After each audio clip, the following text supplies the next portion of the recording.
27, Kwame Nkrumah, 33, Patrice Lumumba, 29. Ladies and gentlemen, I speak these names with pride, love, vigor, because these names and ages are attributed to leaders who decided to fight for Africa's independence as well as promote unity and solidarity of the African nation.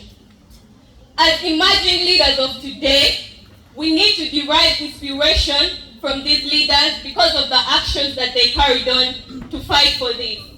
A case in point was Colonel Gaddafi, who envisioned and carried on the vision of Haile Selassie of the United States of Africa.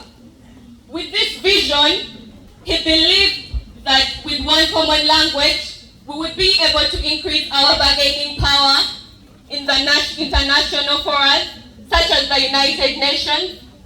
With a common currency, trade would be improved. With a common passport, the artificial boundaries created would be broken. And with a common army, we would be able to fight and defend Africa as a nation. One may ask, what is still hindering African unity and solidarity? The continuous political compromising of a number of African leaders, the political unrest in the different African countries, the lack of a common language due to our diversity, and the continuous foreign dependency on foreign aid to support our economies. Ladies and gentlemen, however, I would love to report that we are taking baby steps towards achieving African unity.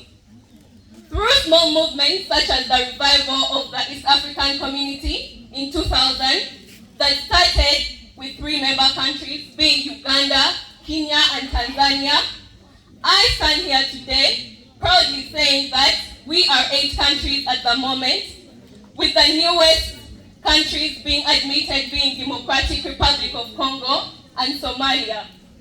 Ladies and gentlemen, we have achieved a common language that has been established and soon to be used by all nations in this, all countries in this community, and that is the Swahili language. Furthermore, a free trade area has been established in order to promote trade within these East African countries, and a common passport, which was a vision of Mama Gaddafi, has been put into place, known as the East African passport. Ladies and gentlemen, Oprah Winfrey says that a new horizon is on the rise. I do believe that what she's talking about is you and I. We are the next leaders of this nation, as well as the African continent at large. And a number of things are being put in place to see to it that we get there, such as the previous opening of the Pan African Institute that was opened on 9 November 2023 with a number of leaders of different African ethnicity, such as a member of parliament of the South African government, known as Julius Malema, P.L.O. Lumumba of the Kenyan nation, who is a lawyer and an advocate, and a known economist known as James Wajiji, among others.